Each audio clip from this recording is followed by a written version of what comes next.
Hello students, welcome to our current affairs session. In today's lecture, we will discuss some important current affairs of 14th of May 2024. So आज की class में हम 14 मई 2024 के कुछ important current affairs discuss करेंगे जो exam point of view से काफी इंपॉर्टेंट करंट अफेयर्स हो सकते हैं। सो स्टार्ट करते हैं आज का session, some important current affairs of 14th मई। सो आज की क्लास की अगर मैं बात करूं तो first we will discuss some important international news. तो अंतर्राष्ट्रीय समाचारों के साथ हम शुरुआत करेंगे आज की क्लास की, जिसमें हम इंटरनेशनल लेवल पर अगर कोई इंपॉर्टेंट न्यूज बन रही है, इंटरनेशनल ऑर्गेनाइजेशन से कोई अगर न्यूज बन रही है, या इंटरनेशनल लेवल पर कोई अपॉइंटमेंट हो रहा है किसी कंट्री के प्राइम मिनिस्टर या प्रेसिडेंट का रिमूवल या अपॉइंटमेंट है, तो उससे रिलेटेड जितनी भी न्यूज है हम अंतर्राष्ट्रीय समाचार में कवर करेंगे। सेकंड होगी हमारे राष्ट्रीय समाचार। सेकंड कैटेगरी में हम कुछ सेंट्रल गवर्नमेंट के इनिशिएटिव्स और न्यूज रिलेटेड डिस्कशन करेंगे। बेसिकली सेंट्रल गवर्नमेंट कोई या फिर कोई सेंट्रल कोई अथॉरिटी है, चाहे वो कॉन्स्टिट्यूशनल है चाहे स्टेचुअरी बॉडी है, उससे रिलेटेड अगर कोई न्यूज बन रही है तो वो हम नेशनल न्यूज में कवर करेंगे। थर्ड हम कवर करेंगे सम इम्पोर्टेंट स्टेट न्यूज। तो स्टेट गवर्नमेंट की जो न्यूज है, राज्य सरकार के जो इनिशिएटिव्स हैं, वो भी हम कवर करेंगे। फोर्थ होगा हमारा बैंक और वित्तीय समाचार, बैंकिंग और फाइनेंस से रिलेटेड जितनी भी इंपॉर्टेंट न्यूज बन रही हैं वो हम कवर करेंगे। Then we will discuss some important defence news. तो रक्षा समाचार, डिफेंस से रिलेटेड कोई भी लेटेस्ट अगर न्यूज बनी है। साइंस एंड टेक्नोलॉजी, विज्ञान और प्रौद्योगिकी से रिलेटेड समाचार, रीसेंट स्पोर्ट्स इवेंट्स जो खेल समाचार चल रहे हैं वो हम कवर करेंगे। महत्वपूर्ण दिनों की खबरें, इंपॉर्टेंट डे न्यूज, इंपॉर्टेंट दिनों से रिलेटेड जो न्यूज चल रही हैं। अपॉइंटमेंट एंड रेजिग्नेशन न्यूज, जो नियुक्तियां और इस्तीफे हैं उनसे रिलेटेड अगर कोई समाचार है। ऑब्चरी न्यूज है, कोई शौक समाचार है। अवार्ड्स एंड रिकॉग्निशन न्यूज है, पुरस्कार और मान्यता से रिलेटेड अगर कोई समाचार है। और लास्ट हम डिस्कस करेंगे सारांश और समरी ऑफ टुडेज लेक्चर, कि आज के लेक्चर में हमने क्या क्या इंपॉर्टेंट डिस्कस किया है। तो ये 11 क्राइटेरिया में हमने आज की न्यूज को बेसिकली डिस्कस करा है या डिवाइड किया है, जो हमें एक एक करके क्राइटेरियाज को कैटेगरीज को हमें डिस्कस करना है, और लास्ट में हमें फाइनल हमें देखना है कंक्लूजन या आज की क्लास का सारांश क्या रहा है। Clear? Okay. So the image used in our slide deck are for educational purpose only. We respect the intellectual property right of the original creator and honor of these images. If you are the owner of any of the image used in this deck and have any concern or issue, please contact us at sathi@iitk.ac.in and we shall remove the images. हमारे slide deck में उपयोग की गई छवियां केवल शैक्षणिक उद्देश्य के लिए हैं। हम इन छवियों के मूल रचनाकारों और मालिकों के बौद्धिक संपदा अधिकारों का सम्मान करते हैं। यदि आप इस डेक में उपयोग की गई किसी भी छवि के मालिक हैं और आपको कोई चिंता या समस्या है तो कृपया sathi@iitk.ac.in पर हमसे संपर्क करें, हम छवियों को हटा देंगे। सो स्टार्ट करते हैं अपनी पहली इंटरनेशनल न्यूज के साथ। तो जो पहली इंटरनेशनल न्यूज है वो कहां से आ रही है? वर्ल्ड हेल्थ ऑर्गेनाइजेशन से आ रही है। तो अभी क्या किया है, जो वर्ल्ड हेल्थ ऑर्गेनाइजेशन है उसने अपना पहला ग्लोबल गाइडलाइंस, जिसका नाम क्या है, guidelines for prevention of blood stream infection and other infection associated with the use of intravascular catheters part 1 peripheral catheters. तो पहले तो इसे ही समझ लेते हैं। जो विश्व स्वास्थ्य संगठन है उसने अपनी पहली गाइडलाइंस जारी की हैं, बेसिकली दिशा निर्देश जारी किए हैं, और इसका टाइटल क्या रहा है? रक्त प्रवाह संक्रमण और अंतःशिरा कैथरेट के उपयोग से संबंधित अन्य संक्रमणों की रोकथाम के लिए दिशा निर्देश भाग 1 परिधीय कैथर। तो इसको पहली बार क्या किया है वर्ल्ड बैंक ऑर्गेनाइजेशन ने, जो संक्रमण है उसको वैश्विक लेवल पर, जो या फिर जो ब्लड स्ट्रीम इन्फेक्शन है, रक्त प्रवाह संक्रमण है, उसको वर्ल्ड लेवल पर फैलने से रोकने के लिए कुछ गाइडलाइंस जारी की गई है बाय वर्ल्ड हेल्थ ऑर्गेनाइजेशन, विश्व स्वास्थ्य संगठन। तो ये न्यूज इसी की बात कर रहा है। सबसे पहले तो आपको पता होना चाहिए कि ये जो गाइडलाइन है ये किस ऑर्गेनाइजेशन के थ्रू जारी की गई है। तो WHO के थ्रू ये गाइडलाइंस जारी की गई हैं। इस गाइडलाइंस का टाइटल क्या है और इसका पर्पस क्या है? तो निर्देशों में स्वास्थ्य कर्मियों के लिए प्रमुख क्षेत्रों पर 14 अच्छी प्रथाओं के बयान और 23 सिफारिशें शामिल हैं, जिसमें शिक्षा और प्रशिक्षण, एसेप्सिस तकनीक, हाथ स्वच्छ प्रथाएं और कैथेटर डालना, रखरखाव, पहुंच और हटाना शामिल है। क्लियर? नेक्स्ट, कैथेटर डालने, रखरखाव और हटाने में खराब प्रथाओं से टीकाणु सीधे रक्त प्रवाह में प्रवेश कर सकते हैं, जिससे रक्त प्रवाह संक्रमण, सेप्सिस और प्रमुख अंगों में जटिलताएं जैसी स्थितियां उत्पन्न हो सकती हैं या बीमारियां उत्पन्न हो सकती हैं। नेक्स्ट, डब्ल्यूएचओ ने अनुमान लगाया कि 2000 से लेके 2018 के बीच स्वास्थ्य सेवाओं से संबंधित सेप्सिस की मृत्यु दर 24.4% थी, जिसमें एंटीबायोटिक प्रतिरोधी बैक्टीरिया रक्त प्रवाह संक्रमण में महत्वपूर्ण योगदान दे रहे थे। Clear? Okay. Next is also international news. तो अभी भारत और ईरान की बात हो रही है। भारत और ईरान ने क्या किया है, अभी 10 ईयर का बायलेटरल कॉन्ट्रैक्ट साइन किया है, जिसमें भारत क्या करेगा, ईरान के जो चाबहार बंदरगाह है उसका संचालन करेगा 10 साल के लिए। तो मोस्ट इंपॉर्टेंट न्यूज है, भारत ने ईरान के चाबहार बंदरगाह के संचालन के लिए 10 साल का क्या किया है, समझौते ज्ञापन पर हस्ताक्षर किए हैं। तो भारत और ईरान ने एक महत्वपूर्ण 10 वर्षीय द्विपक्षीय अनुबंधन पर हस्ताक्षर किए हैं। इस समझौते का उद्देश्य चाबहार बंदरगाह के संचालन को बढ़ाना है। यह कदम मध्य एशिया और यूरोप के कुछ हिस्सों के साथ व्यापार संबंधों को मजबूत करने में भारत के रणनीतिक हितों को रेखांकित करता है। इस पहल के लिए बंदरगाह का ईरान के दक्षिणी पश्चिमी तट पर स्थित रणनीतिक स्थान महत्वपूर्ण है। क्लियर? तो भारत ने क्या किया, 10 साल के लिए अब भारत ऑपरेट करेगा ईरान के पोर्ट को, और पोर्ट का नाम क्या है, Chabahar port. Next international news है, Russia controversial oil and gas discovery in British Antarctic territory. तो रूस की विवादास्पद तेल और गैस खोज ब्रिटिश अंटार्कटिक क्षेत्र में। तो अभी रूस ने क्या किया है, जो ब्रिटिश का अंटार्कटिक क्षेत्र है वहां पर विशेष तेल और गैस भंडार खोजने का दावा किया है। यह क्षेत्र वर्तमान में 1959 के अंटार्कटिक सीधी के तहत संरक्षित है। प्रमाण जो कॉमर्स पर्यावरण ऑडिट समिति को प्रस्तुत किया गया है, यह सुझाव देता है कि भंडारण में लगभग 511 अरब बैरल तेल है। यह राशि पिछले 50 वर्षों में उत्तरी सागर के उत्पादन के लगभग 10 गुने के बराबर है। तो इंपॉर्टेंट डिस्कवरी है जो रशिया ने किया, कहां पर, जो ब्रिटिश अंटार्कटिक क्षेत्र है वहां पर। कितने बैरल तेल की उम्मीद है यहाँ पर, 511 अरब बैरल तेल की यहाँ पर उम्मीद है। नेक्स्ट इंटरनेशनल न्यूज है, दुबई ने दीर्घकालीन दुबई गेमिंग वीजा पेश किया है। तो long term Dubai gaming visa किसके थ्रू इंट्रोड्यूस किया गया है, नाम से ही समझ आ रहा होगा, दुबई के थ्रू इंट्रोड्यूस किया गया है। तो उनके उच्च न्याय शेख हमाद बिन मोहम्मद बिन राशिद अल कमतून ने दुबई गेमिंग वीजा का अनावरण किया है। यह पहला गेमिंग 2033 के लिए दुबई कार्यक्रम का हिस्सा है। दुबई को एक वैश्विक गेमिंग केंद्र के रूप में स्थापित करने और इसकी डिजिटल अर्थव्यवस्था को मजबूत करने के लिए वीजा का मुख्य उद्देश्य है। यह ई गेमिंग क्षेत्र में प्रभावशाली व्यक्तियों, रचनाओं और उद्यमियों के लिए अवसर प्रदान करता है। Clear? Next, bank of India रक्षक पैकेज। बेसिकली तो नाम से ही समझ आ रहा है, बैंक ऑफ इंडिया ने अभी क्या इंट्रोड्यूस किया है, रक्षक पैकेज नाम से भारतीय तटरक्षक बल के साथ समझौते ज्ञापन पर हस्ताक्षर किया है। 9 मई 2024 को बैंक ऑफ इंडिया ने भारतीय तटरक्षक बल which is Indian coastal guard के साथ बैंक ऑफ इंडिया रक्षक वेतन पेंशन बचत योजना के माध्यम से एक रक्षक वेतन पैकेज की पेशकश करने के लिए समझौते ज्ञापन पर हस्ताक्षर किए हैं। योजना में सभी रैंकों के आईसीजी, पूर्व सैनिक, नवभर्ती, अग्निवीर और पूर्व सेवकों को शामिल किया जाएगा, जिसमें व्यक्तिगत दुर्घटना बीमा कवरेज 1.5 करोड़ रुपए तक और हवाई दुर्घटना कवरेज 1 करोड़ रुपए तक शामिल होंगे। बीओआई खुदरा ऋणों, प्रसंस्करणों शुल्क और लोकर किराए में भी रियायतें प्रदान करेगा, और इस योजना में वित्तीय समाधान तक आसान पहुंच के लिए BOI mobile omni neo app की विशेषताएं शामिल हैं। ऐप 24x7 फंड ट्रांसफर की सुविधा आईएमपीएस, एनईएफटी, आरटीजीएस के माध्यम से प्रदान करता है। बिना लाभार्थी जोड़े तुरंत 25,000 तक ट्रांसफर और ऑनलाइन बचत खाता खोलने की सुविधा भी उपलब्ध होगी। क्लियर? तो बैंक ऑफ इंडिया ने क्या किया है, भारतीय तटरक्षक बल के साथ साझेदारी की है और एक बेसिकली पेंशन और वेतन बचत योजना, जिसे बैंक ऑफ रक्षक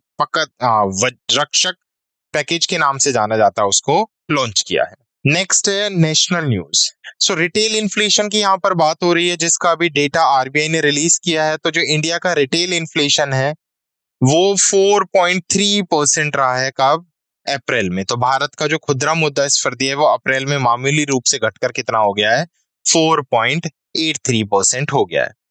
तो ये पिछले महीने 4.85 के आंकड़े पर था और इस बार थोड़ी सी गिरावट हुई है और इस बार कितना हो गया है, 0.02% घटकर 4.83% हो गया है।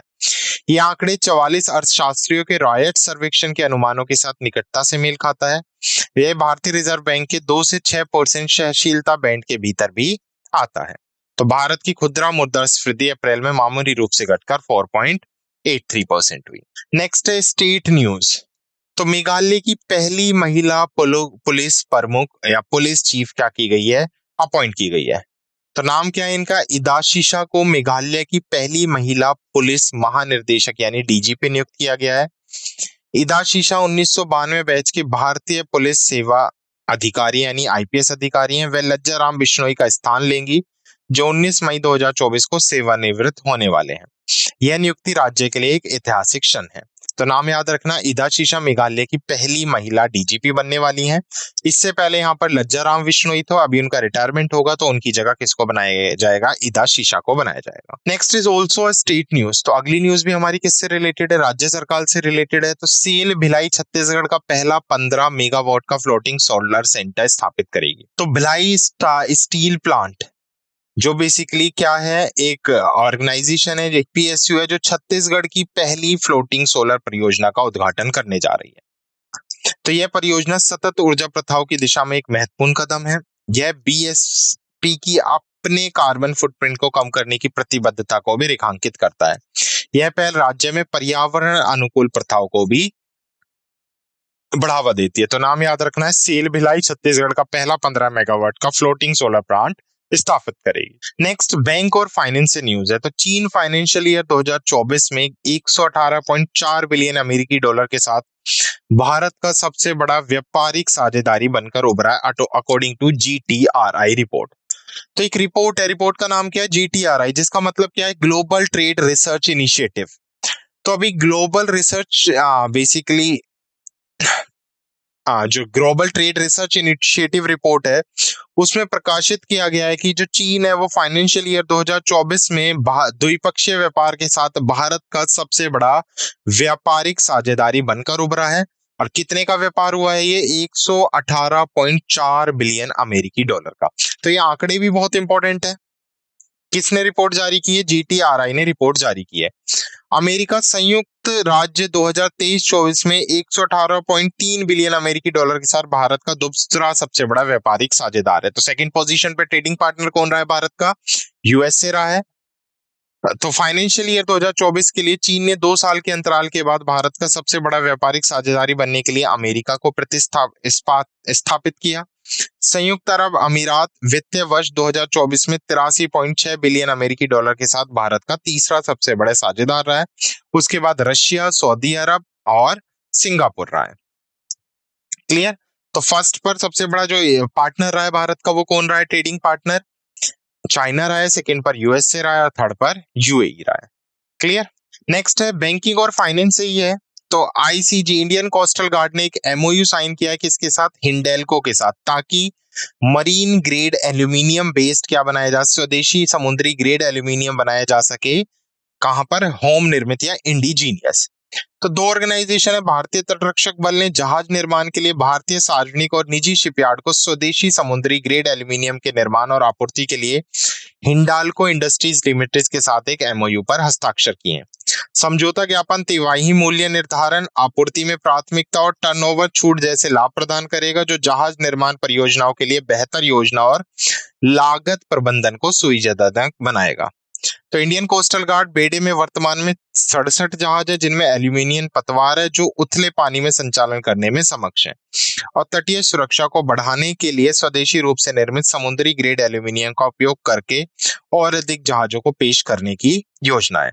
हिंडाल्को इंडस्ट्रीज लिमिटेड आदित्य बिरला समूह की धातु प्रमुख कंपनी है। क्लियर। नेक्स्ट बैंक और फाइनेंस से ही है। एचडीएफसी बैंक की बात कर रहा है और यहाँ पर बात कर रहा है AIM which is Atal innovation mission. तो एचडीएफसी बैंक और अटल इनोवेशन मिशन ने सामाजिक क्षेत्र के स्टार्टअप को 19.6 करोड़ रुपए के अनुदान के लिए बेसिकली साझेदारी की है। तो एचडीएफसी बैंक नीति आयोग के तहत अटल इनोवेशन मिशन के साथ साझेदारी में फाइनेंशियल ईयर 2024 में 7वें एचडीएफसी बैंक परिवर्तन स्टार्टअप ग्रांट्स प्रोग्राम के माध्यम से सार्वजनिक क्षेत्र के स्टार्टअप को कितने रुपए का योगदान समर्थन प्राप्त कर देगा, बेसिकली 19.6 करोड़ रुपए के अनुदान के साथ समर्थन देगा। कार्यक्रम ने 2024 अनुदान के लिए प्रमुख क्षेत्रों को रेखांकित किया जिसमें जलवायु नवाचार, वित्तीय समावेश, कृषि और सतत ग्रामीण अर्थव्यवस्था, सुलभ और किफायती स्वास्थ्य सेवा, शिक्षा और आजीविका संवर्धन और लिंग विविधता और समावेशन शामिल है। 170 सामाजिक स्टार्टअप्स को 41 इंक्यूबेटर्स के माध्यम से अनुदान प्रदान किए गए, जिनमें से 50% से अधिक स्टार्टअप भारत के 60 से अधिक टीयर सेकेंड और टीयर थर्ड शहरों में है। उच्च प्रभाव वाले ट्रैक को रिजर्व बैंक इनोवेशन हब, खाद्य प्रसंस्करण उद्योग मंत्रालय, राष्ट्रीय कौशल विकास निगम और गोवा स्टार्टअप मिशन जैसी नोडल एजेंसियों के साथ सहयोग से विकसित किया गया है। क्लियर? तो एचडीएफसी बैंक और अटल इनोवेशन मिशन ने ग्रांट प्रोवाइड किया है सोशल सेक्टर स्टार्टअप्स के लिए, और वो ग्रांट की वैल्यू कितनी है, ढांचा कितना है, basically 19.6 crore rupees. Next bank and finance से ही है, तो महिंद्राज एंड महिंद्राज ने साइन किया है ministry of skill development and enterprises के साथ एमओयू, किस लिए, ड्रोन दीदी पायलट प्रोजेक्ट के लिए। तो ड्रोन दीदी पायलट प्रोजेक्ट क्या है ये भी हम समझेंगे। तो पहले आपको याद रखना, महिंद्रा एंड महिंद्रा ने ड्रोन दीदी पायलट प्रोजेक्ट के लिए ministry of skill development and enterprises, जिसे हम कौशल विकास और उद्यमिता मंत्रालय भी कहते हैं, उसके साथ हस्ताक्षर किए। सहयोग का उद्देश्य है ड्रोन दीदी योजना के तहत 2 पायलट परियोजनाओं का संचालन करना और महिलाओं को और ज्यादा सशक्तिकरण और एम्पावर बनाना, और ड्रोन के क्षेत्र में भी महिलाओं को अग्रसर करना। तो इस कार्यक्रम में सचिव श्री अतुल कुमार तिवारी और महिंद्रा समूह के सीईओ और एमडी डॉक्टर अनीश शाह ने भाग लिया। इस पहल का उद्देश्य ड्रोन तकनीक के माध्यम से कृषि में महिलाओं के लिए नए आजीविका के अवसर भी पैदा करना है। क्लियर? नेक्स्ट है defence news. Inter service organisation command control and discipline act 2023, जिसको अभी क्या कर दिया गया है, लागू कर दिया गया है। तो अंतर सेवा संगठन कमांड नियंत्रण और अनुशासन अधिनियम 2023 लागू हो गया है। तो एक बार इस अधिनियम से रिलेटेड कुछ इंपॉर्टेंट पॉइंट्स देख लेते हैं, काफी इंपॉर्टेंट पॉइंट्स बनेंगे इस अधिनियम से रिलेटेड। तो रक्षा मंत्रालय ने 10 मई 2024 को इंटर सर्विस ऑर्गेनाइजेशन अधिनियम 2023 को लागू किया है, जो भारतीय सेना, भारतीय वायुसेना और भारतीय नौसेना की क्षमताओं को एकीकृत करने की सरकार की थिएटराइजेशन योजना के साथ मेल खाता है। यह कानून युद्ध और अभियानों के दौरान संसाधनों के कुशल उपयोग को सुनिश्चित करने के लिए इंटर सर्विसेज संगठन के प्रमुखों को अनुशासनात्मक और प्रशासनिक शक्तियां प्रदान करता है। 2023 के मानसून सत्र के दौरान पारित और 15 अगस्त 2023 को राष्ट्रपति द्वारा स्वीकृत यह आईएसओ के कमांडर इन चीफ और ऑफिसर इन कमांड को सेवा कर्मियों पर अनुशासनात्मक और प्रशासनिक नियंत्रण का अधिकार देता है। केंद्रीय मंत्री राजनाथ सिंह और राज्य मंत्री अजय भट्ट रक्षा मंत्रालय की देखरेख करते हैं। तो इनकी कॉन्स्टिट्यूएंसी कौन सी है? राजनाथ सिंह जी की लखनऊ उत्तर प्रदेश है और मंत्री अजय भट्ट जी की नैनीताल उधम सिंह नगर उत्तराखंड है। नेक्स्ट डिफेंस न्यूज है। तो defence research and development organisation ने अनाउंस किया है अभी defence material and store research and development establishment. तो डीएमएसआरडी ने उन्नत वायु श्वास इंजन के लिए तरल रेमजेंट ईंधन विकसित किया है। तो डीएमएसआरडी की फुल फॉर्म क्या है? Defence material and store research and development establishment. तो रक्षा अनुसंधान और विकास संगठन ने घोषणा की कि उसकी प्रयोगशाला, जिसका नाम क्या है, डीएमएसआरडी, ने एक उन्नत वायु श्वसन इंजन के लिए तरल रामजेट ईंधन बेसिकली विकसित किया है। तो लिक्विड रामजेट फ्यूल है, जिसको अभी डीआरडीओ की ही एक लैब है डीएमएसआरडी जिसने विकसित किया है। रामजेट ईंधन का पहली बार सफलतापूर्वक परीक्षण 8 मई 2024 को रक्षा अनुसंधान और विकास प्रयोगशाला के रामजेट परीक्षण स्थल पर किया गया। भारतीय पेट्रोलियम कॉर्पोरेशन लिमिटेड और mineral oil company private limited इस विकास में उद्योग भागीदार है। ईंधन ब्रह्मोस मिसाइल को शक्ति प्रदान करेगा और डीआरडीओ की आगामी सुपरसोनिक टारगेट मिसाइल में भी उपयोग किया जाएगा। तो याद रखना है, डीएमएसआरडीई ने उन्नत वायु श्वास इंजन के लिए तरल रेजिमेंट ईंधन विकसित किया है। नेक्स्ट साइंस एंड टेक्नोलॉजी से ही है। अभी हमने पढ़ा है MSDE, ministry of skill development and entrepreneurship, और उसके साथ साथ महिंद्रा एंड महिंद्रा ने प्रोजेक्ट दीदी या पायलट दीदी बेसिकली जो प्रोजेक्ट है जिसमें ड्रोन की मदद से महिलाओं को सशक्तिकरण किया जाएगा, 500 महिलाओं को कौशल किया जाएगा इसके अंदर। उसके साथ साथ डीजीसीए का लाइसेंस प्रोवाइड किया जाएगा और ड्रोन की मदद से एग्रीकल्चर क्षेत्र में भी महिलाओं को और बढ़ावा मिलेगा। तो उसके लिए एमएसडी और महिंद्रा एंड महिंद्रा ने बेसिकली क्या किया है, ड्रोन दीदी योजना के लिए पार्टनरशिप की है। तो ये न्यूज जस्ट अभी हमने डिस्कस की है पिछली स्लाइड्स में, तो सेम न्यूज है। आगे बढ़ते हैं। नेक्स्ट, इसरो ने महेंद्रगिरी तमिलनाडु में 3D printed rocket engine EMPS-4 का सफल परीक्षण किया है। तो इंपॉर्टेंट है EMPS-4। अगर मैं बात करूं इंजन, ये क्या है, भारत का तरल रॉकेट इंजन है जिसको जो बेसिकली एक 3D प्रिंटिंग के रूप में है। तो अभी जो हमारा इसरो संगठन है, भारतीय अंतरिक्ष अनुसंधान संगठन, उसने तमिलनाडु के महेंद्रगिरी में इसरो प्रोपल्स कॉम्प्लेक्स में एडिटिव मैन्युफैक्चरिंग तकनीक, जिसे आमतौर पर हम 3D के नाम से भी जानते हैं, इसका उपयोग करके निर्मित एक तरल रॉकेट इंजन EMPS-4 का सफलतापूर्वक परीक्षण किया। इंजन ने 665 सेकंड के लिए हॉट परीक्षण किया, जिसमें अपेक्षित प्रदर्शन मापदंडों का प्रदर्शन हुआ। EMPS-4 इंजन PSLV के ऊपरी चरण के PS4 इंजन का पुनः डिजाइन किया गया संस्करण है, जिसे MS विप्रो 3D द्वारा निर्मित किया गया है। 3D प्रिंटिंग के उपयोग से पुर्जों की संख्या 14 से घटकर 1 हो गई, 19 वेल्ड जोड़ों को समाप्त कर दिया, कच्चे माल के उपयोग में 97% की कटौती की और उत्पादन समय में 60% की कमी की गई। नेक्स्ट, साइंस एंड टेक्नोलॉजी से ये है। तो इसरो के प्रमुख है एस सोमनाथन, जिन्होंने SFO टेक्नोलॉजी की शून्य उत्सर्जन पहल का अनावरण किया है। तो 11 मई 2024 को इसरो के अध्यक्ष श्रीधर पनिकर सोमनाथन ने कोची स्थित SFO टेक्नोलॉजी नेस्ट ग्रुप की प्रमुख कंपनी की कार्बन कमी पहल की शुरुआत की है। यह पहल संयुक्त राष्ट्र के 2035 तक 50% कार्बन कमी और 2040 तक शून्य उत्सर्जन प्राप्त करने के उद्देश्य के साथ मेल खाती है। एस सोमनाथन ने भारतीय अंतरिक्ष उद्योग में निजी क्षेत्र के लिए अपार अवसरों को उजागर किया, जो अगले 5 से 10 वर्षों में 9 से 10 मिलियन अमेरिकी डॉलर का उद्योग बनाने की संभावना है।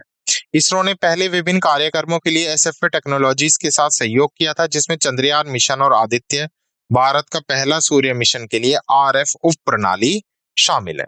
नेक्स्ट, साइंस एंड टेक्नोलॉजी से न्यूज है। NASA JAXA XRISM mission discover iron fingerprint in NGC 4151। तो extreme, what is extreme? X-ray imaging and spectroscopy mission. तो जो जाक्सा यानी जापान और नासा का एक एक्सरे अंतरिक्ष दूरबीन मिशन है, जिसने अभी सक्रिय गैलेक्सी का नाम क्या है, NGC 4151 में लोहे के निशान की उपलब्धि की खोज की है। तो काफी बड़ी डिस्कवरी है ये। एक्सट्रीम के रिजॉल्व उपकरण ने आकाशगंगा NGC 4151 के केंद्र से महत्वपूर्ण डेटा कैप्चर किया, जहां एक विशालकाय ब्लैक होल धीरे धीरे आसपास के अभिवृद्ध डिस्क से सामग्री को निगल रहा है।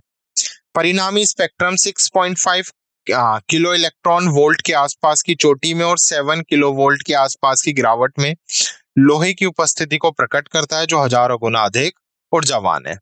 NGC 4151 एक सर्पिला आकाशगंगा स्पाइरल गैलेक्सी है, जो उत्तरी तारामंडल कैनेक्स वेनाटी की में लगभग 43 मिलियन प्रकाश वर्ष की दूरी पर स्थित है। इसके केंद्र में एक महाविशालकाय ब्लैक होल है, जो सूर्य के द्रव्यमान से 20 मिलियन गुना अधिक द्रव्यमान रखता है। तो इसका मास क्या है? सन के मास से भी 20 मिलियन टाइम्स ज्यादा मास है इसका। क्लियर? तो नासा जाक्सा का ये ज्वाइंट मिशन था। नेक्स्ट है साइंस एंड टेक्नोलॉजी से, ये जो भी हमने पढ़ा है।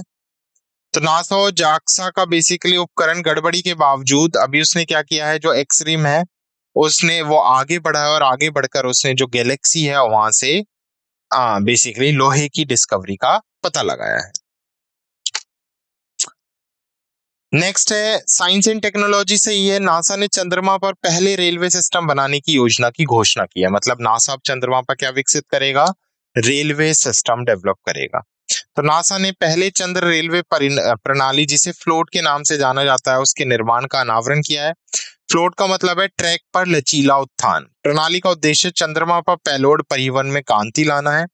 यह नासा की मून टू मार्स पहल और रोबोटिक लूनर सरफेस ऑपरेशन 2 जैसे मिशन अवधारणाओं के साथ मेल खाता है। तो सिंपली याद रखना, who will build first railway system on moon? तो NASA will become the first country who basically announce that NASA will build first railway system on moon, कि पहला रेलवे सिस्टम चंद्रमा पर बनाने की योजना कौन बना रहा है?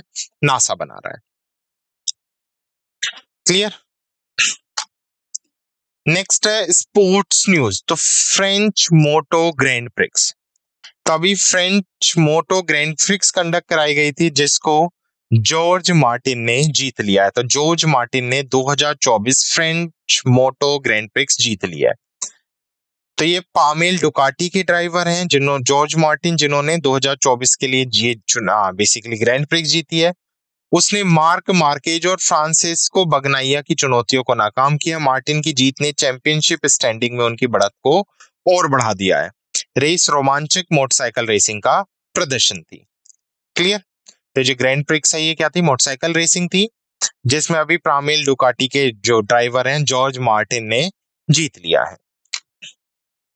नेक्स्ट स्पोर्ट्स न्यूज है हमारी, जापान ने जीता पहला Sultan Azlan Shah hockey cup. तो Sultan Azlan Shah hockey cup important cup है, डायरेक्ट ये भी पूछ लेता है अजलान शाह कप किस इवेंट से रिलेटेड है, तो किससे रिलेटेड है, ये हॉकी से रिलेटेड है। अभी जापान ने इसको जीत लिया है जिसे कहां पर कंडक्ट कराया गया था, मलेशिया में। तो 11 मई को भी मैच खत्म हुआ था, मलेशिया के अजलान शाह स्टेडियम में इसका आयोजन हुआ था, जहां पर जापान ने क्या किया, पाकिस्तान यानी जापान और पाकिस्तान के बीच में फाइनल मैच हुआ था। जापान की पुरुष हॉकी टीम ने पाकिस्तान को हराकर अपना पहला Sultan Azlan Shah trophy cup जीत लिया है। तो पाकिस्तान के खिलाफ मैच नियमित समय के बाद 2-2 की बराबरी पर समाप्त हुआ। जापान ने पेनल्टी शूटआउट में पाकिस्तान को कितने से हराया, 4-1 से हराया और अजलान शाह हॉकी कप अपने नाम किया। नेक्स्ट स्पोर्ट्स इवेंट से मैग्सन कार्लसन की अविश्वसनीय वापसी ने 2024 सुपरबेट रैपिड और ब्लिट्स पोलैंड जीते। तो विश्व नंबर 1 चेस प्लेयर हैं बेसिकली मैग्नस कार्लसन जिन्होंने 2024 सुपर बेट रैपिड और बिल्स पोलैंड जीता है। कार्लसन ने एक अविश्वसनीय वापसी की। दिन की शुरुआत जीएस वैयू से 2 पॉइंट अंक पीछे रहते हुए की। उन्होंने 10 खेलों की उल्लेखनीय जीत की श्रृंखला शुरू की। कार्लसन ने अंततः अपने प्रतिद्वंदी को पछाड़ा और चैंपियनशिप खिताब अपने क्या किया, नाम किया। तो काफी फेमस पर्सनैलिटी है ये जिन्होंने अभी ये टाइटल जीता है। नेक्स्ट है important day news, national technology day जो कब सेलिब्रेट किया गया, 11 मई को पूरे भारत में मनाया गया। इसका पर्पस क्या था, ताकि जो हमारे वैज्ञानिक है, इंजीनियर्स है, नव प्रवर्तक हैं और विज्ञान और प्रौद्योगिकी का क्षेत्र है उनसे रिलेटेड जितने भी लोग हैं उनकी उपलब्धियों को सम्मानित किया जा सके, उजागर किया जा सके और उसके बारे में अवेयरनेस फैलाई जा सके।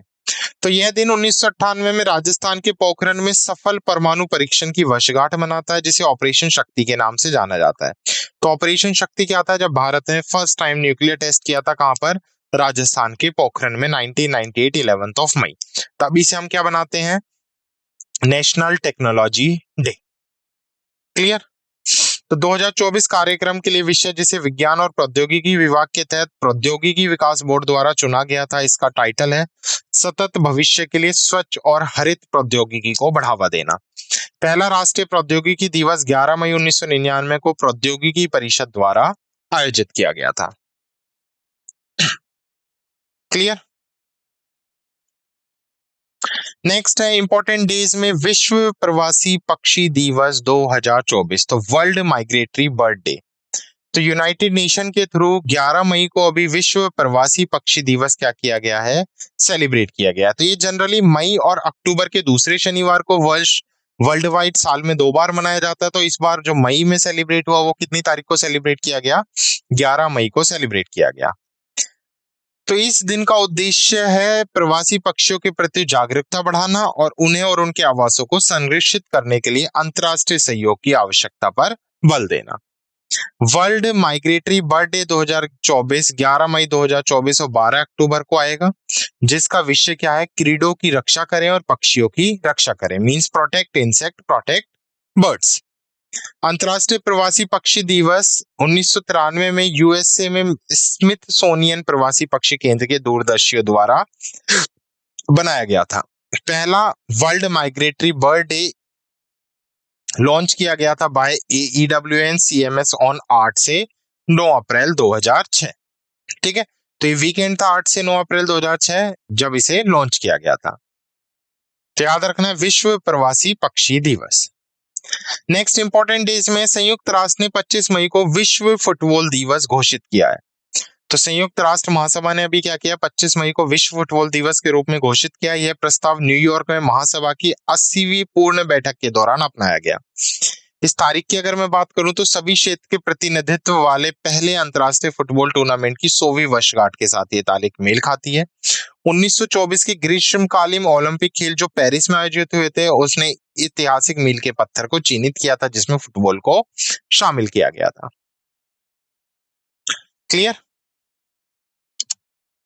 नेक्स्ट है अवार्ड्स एंड रिकॉग्निशन से। सो दिलीप सांघाई को अपॉइंटमेंट एंड रेजिग्नेशन से है पहले हमारा।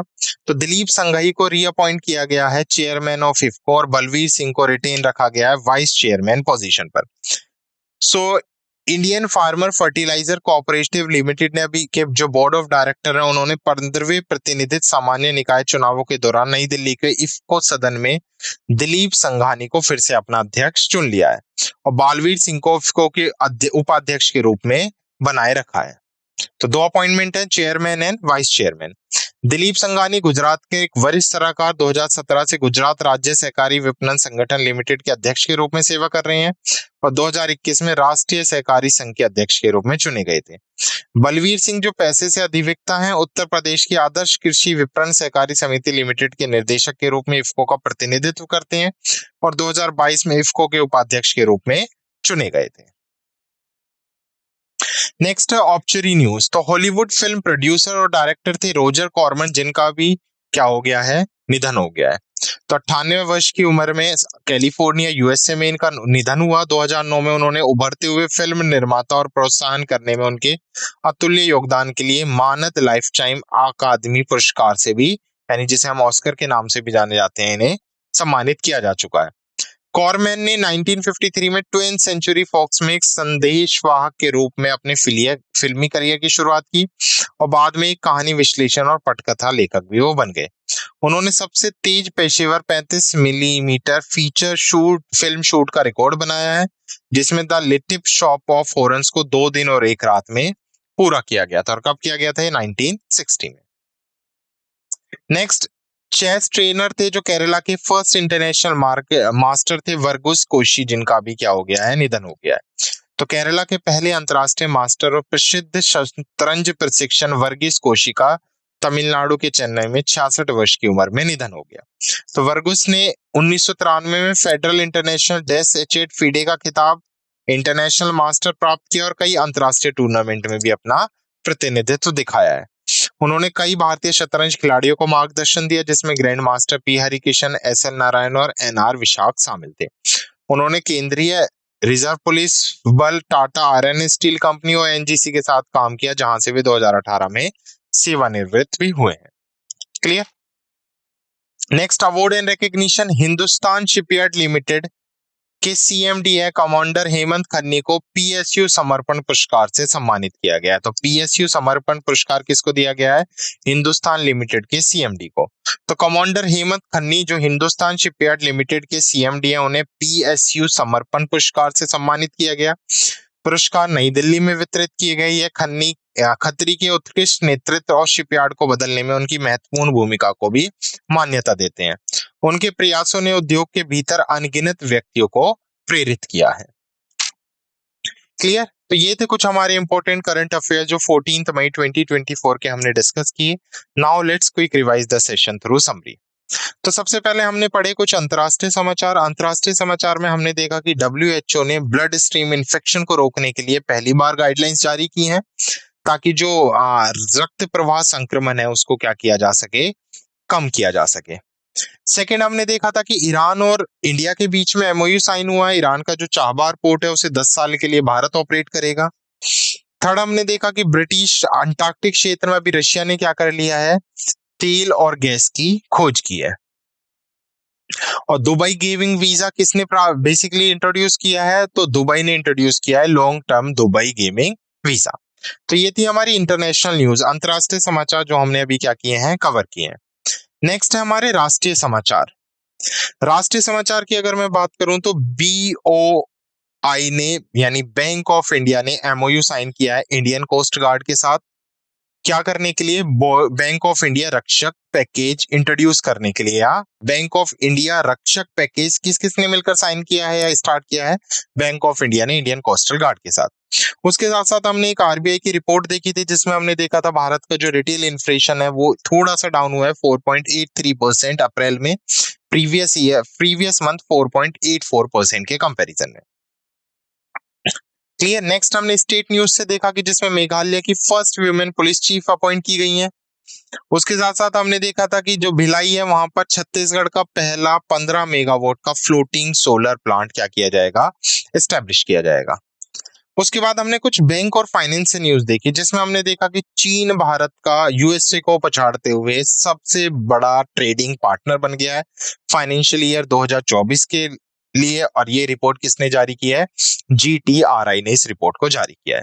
सेकेंड हमने देखा आईसीजी ने एमओयू साइन किया है हिंडल्को के साथ ताकि indigenous marine grade aluminium develop किया जा सके जो शिप बनाने में बेसिकली क्या करता है? मदद करता है। बैंकिंग और फाइनेंस में हमने एचडीएफसी और अटल इनोवेशन मिशन का बेसिकली इनोवेटिव देखा था जहां पे सोशल सेक्टर स्टार्टअप्स को बूस्ट करने के लिए इन्होंने ग्रांट प्रोवाइड किए कितनी? 19.6 करोड़ की। नेक्स्ट महिंद्रा और महिंद्रा का एमओयू देखा हमने किसके साथ? एमएसडी के लिए ताकि ड्रोन डीडी पायलट प्रोजेक्ट का अनावरण किया जा सके। डिफेंस में हमने इंटर सर्विस ऑर्गेनाइजेशनल एक्ट देखा था 2023 जिसे अभी क्या कर दिया गया? एनफोर्स कर दिया गया है। और उसके साथ साथ हमने देखा था कि डीएमएसआरडी ने डेवलप किया है लिक्विड रामजेट फ्यूल ताकि advanced air breathing engine develop किया जा सके। उसके बाद हमने कुछ साइंस एंड टेक्नोलॉजी से न्यूज देखी जिसमें हमने एमएसडीई और महिंद्रा एंड महिंद्रा का लॉन्च देखा ड्रोन दीदी पायलट प्रोजेक्ट के लिए। इसरो ने अपनी सक्सेसफुल टेस्ट कर लिया है AMPS-4 इंजन का जो एक 3D प्रिंटेड रॉकेट इंजन है। कहां पर टेस्ट किया गया? महेंद्रगिरी तमिलनाडु में। एस सोमनाथन जो इसरो के चीफ है अभी उन्होंने जीरो इमिशन इनिशिएटिव स्टार्ट किया है SFO टेक्नोलॉजी के साथ। नासा और जाक्सा का हमने जेरिम मिशन देखा XRIS जिसने अभी क्या किया है? आयरन फिंगरप्रिंट डिस्कवर किए हैं NGC 4151 गैलेक्सी पर। और नासा ने चंद्रमा पर पहला रेलवे सिस्टम बनाने की योजना की भी घोषणा कर दी है। उसके बाद हमने स्पोर्ट्स न्यूज देखी जिसमें हमने देखा कि जॉर्ज मार्टिन ने फ्रेंच मोटो ग्रैंड प्रिक्स जीत लिया और जापान ने अभी क्या जीत लिया? सुल्तान अजलान शाह हॉकी ट्रॉफी। उसके साथ साथ हमने मैग्नस कार्लसन का देखा था जिसने Superbet rapid and blitz Poland tournament जीत लिया है। इंपॉर्टेंट डेज में हमने देखा राष्ट्रीय प्रौद्योगिकी दिवस जो 2024 को बनाया गया 11 मई को। विश्व प्रवासी पक्षी दिवस जो 2024 में 11 मई को मनाया गया। संयुक्त राष्ट्र ने 25 मई को विश्व फुटबॉल दिवस घोषित किया। 1924 में पेरिस ओलंपिक में फुटबॉल्स को बेसिकली इंट्रोड्यूस किया गया था। नेक्स्ट अपॉइंटमेंट एंड रिजर्वेशन से रेजिग्नेशन से हमने देखा जिसमें इफको के चेयरमैन रीअपॉइंट किए गए हैं दिलीप संघानी और बलवीर सिंह को वाइस चेयरमैन की पोजीशन पर रखा गया है। ऑब्चरी में हमने हॉलीवुड फिल्म प्रोड्यूसर देखे थे रोजर कॉर्मैन जिनकी अभी डेथ हो गई और उसके साथ साथ वर्गीश कोशी का भी अभी निधन हो गया जो केरला के फर्स्ट इंटरनेशनल मास्टर थे और चेस ट्रेनर भी ये रह चुके हैं। अवार्ड एंड रिकॉग्निशन में हमने देखा कि हिंदुस्तान शिपयार्ड लिमिटेड को हेमंत की जो CMD है हेमंत खत्री अभी उन्हें PSU संपन्न अवार्ड से नवाजा गया है। क्लियर? ओके तो ये थे कुछ हमारे इंपॉर्टेंट करंट अफेयर्स जो हमने डिस्कस किए जिसमें हमने डिफरेंट कैटेगरीज में इंपॉर्टेंट न्यूज डिस्कवर किए हैं जो एग्जाम्स के लिए डिस्कस किए हैं जो एग्जाम्स के लिए इंपॉर्टेंट हो सकती हैं। I hope you like this session. Thank you.